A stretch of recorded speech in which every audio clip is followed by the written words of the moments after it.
Starting to learn what this virus is, what this doomsday virus is, and it's genocide.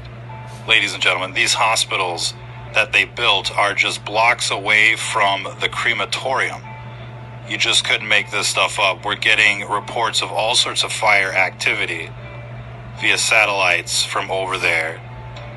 And the worst is yet to come. The numbers are much worse than you can possibly imagine, ladies and gentlemen, to say the least.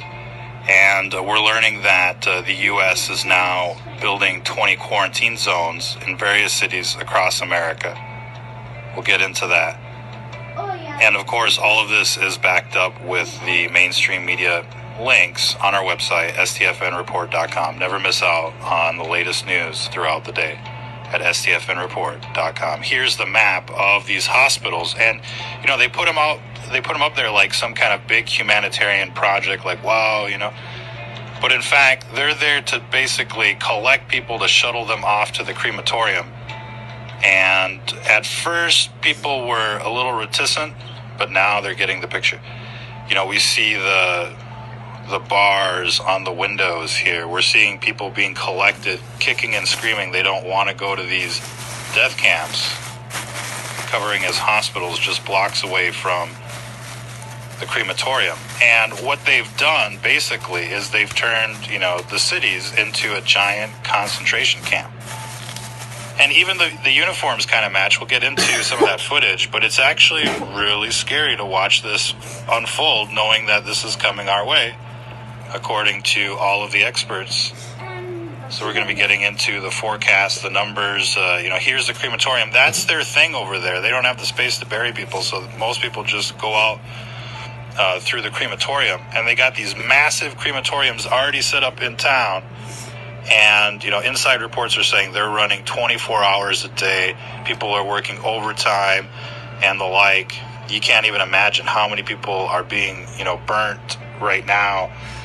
And, the numbers are rather staggering. We'll be getting into the outbreak. We'll be getting into the latest numbers. It's still thousands of cases reported per day, but it's probably 10, 100 times worse than that, to say the least. And nobody knows. There's like a big black hole of information, but what we've seen so far has frightened just about everybody from coast to coast. And we're seeing people wake up. Here's some of the footage of where they're rounding people up, throwing them into the vans, and basically liquidating apartment buildings and then welding the doors shut. So this is a full-blown liquidation of the ghetto for those that know their World War II vernacular. In any case, we're seeing new videos of people dropping dead on the left and right parts of this split screen, and then in the middle we got new videos of people being hauled off. They look strong enough to fight.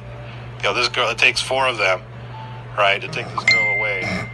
So she's strong enough to fight, and everybody's going. And basically they passed a new law out there that if you've been suspected of being in contact with somebody that's been infected, they must take you away. So the bar is pretty low as far as justification is concerned. You just have to be suspected of having been in contact with somebody that's infected.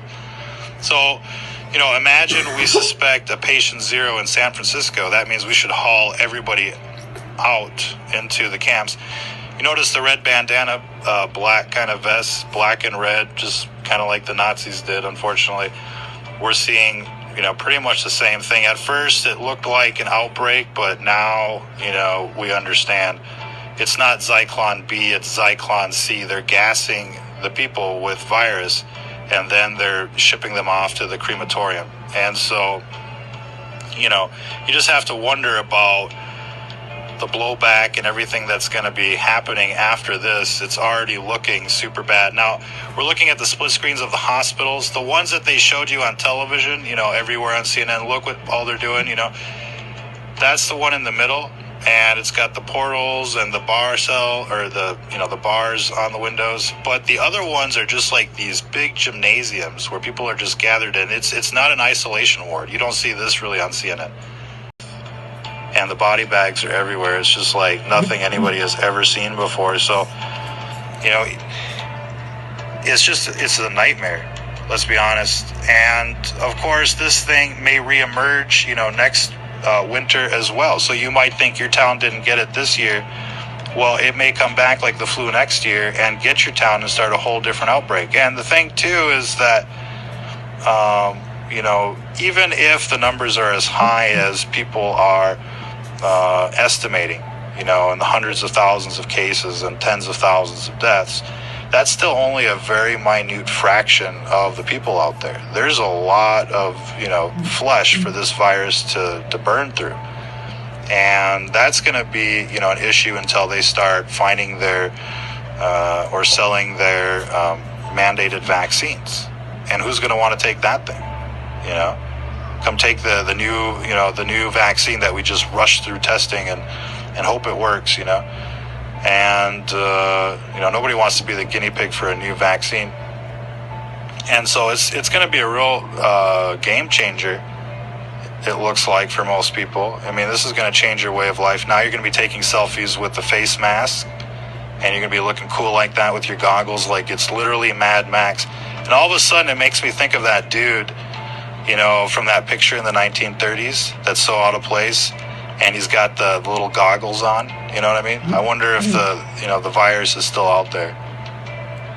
That's just supposition. We just like to have fun with people every once in a while. But literally, the videos speak for themselves. Whatever's going on out there is massive, much more massive than the numbers that they're reporting on right now. You can laugh at 30,000, unfortunately, and 2,000 or 3,000 new cases a day. It's much worse than that. And we're seeing other countries starting to melt down, go through the China syndrome. And, that's certainly not going to be wonderful news, ladies and gentlemen. We got Japan, Malaysia, which, you've been hearing about Singapore quite a bit in quite a few cases. We got quite a few super spreaders that have come on the radar in the mainstream news. And they're trying to desperately track down all the people that they might have infected. And, there's probably no hope there at this stage.